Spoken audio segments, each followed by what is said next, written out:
You stupid fool. Did you really think you gonna hit me? Huh? Bow, bow, bam! Over.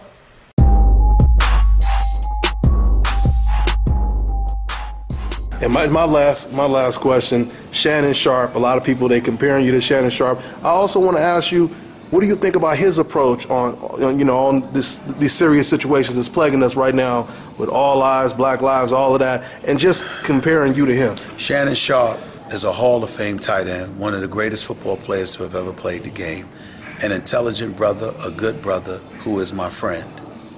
He is not me, and I am not him. Just like I wasn't a tight end playing football in the National Football League, he hasn't been a journalist in newspaper, radio, and television for the past 24 years. He got his style, his flavor, I got mine. I wish him nothing but the best, but I'm focused on doing me. Shannon Sharp, he said if we really want to make change, we need a white athlete to take a stand. You agree with that or disagree with that? So, but when it's really going to get some momentum, Skip, it's going to take somebody that's your complexion.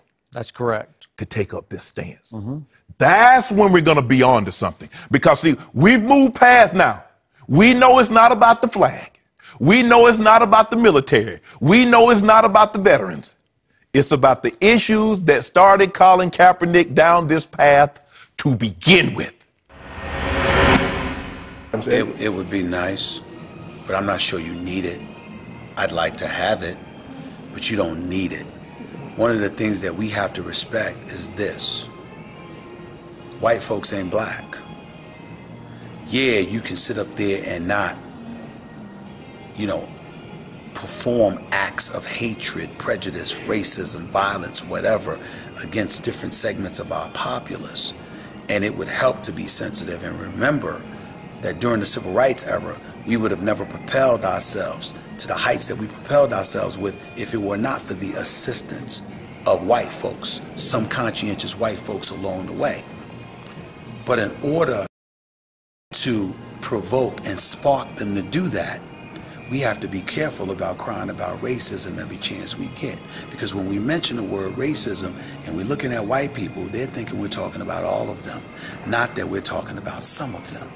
So we got to make sure that we highlight intelligently, look, we're talking about some and the way you act, not all.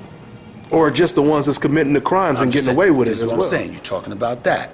We got to make sure we do better, because if you bark into somebody's face and telling them they ain't shit, how incentivized do you think that's going to make them to help you?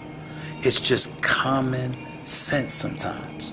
It's just the way it is. And now people will look at me and they'll say, well, who the hell is he to say something like that? Well, our very own president was talking about Black Lives Matter, acknowledged that he supported them, but also encouraged them to listen. And don't just protest everywhere.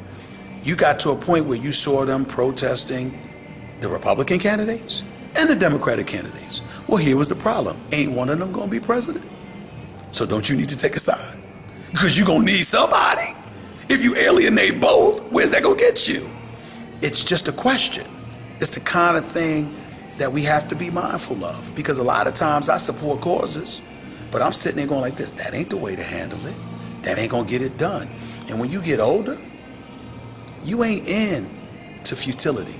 You ain't into doing something that pays no dividends. It's gotta show that there's something at the end of the tunnel.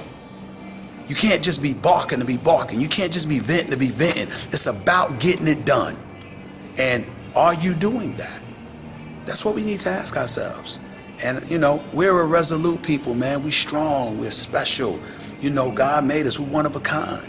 But at the same time, sometimes that friction, that stress gets to us to the point where all other voices here, all other people here is noise coming from us.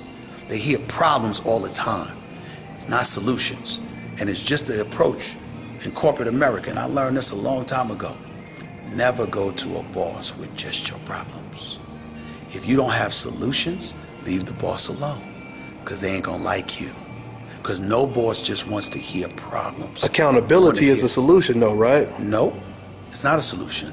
Accountability is highlighting the problem and giving you a conduit as to where the solution lies. But it ain't a solution. The solution is the actual act of solving a problem. You have to bring a solution to people.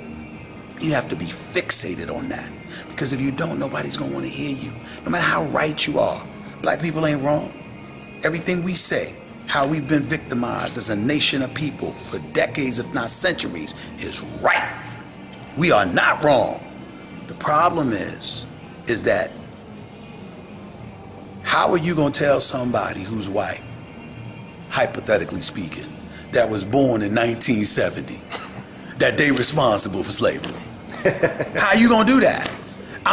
Listen, how are you going to do that? How do you expect that white person to listen?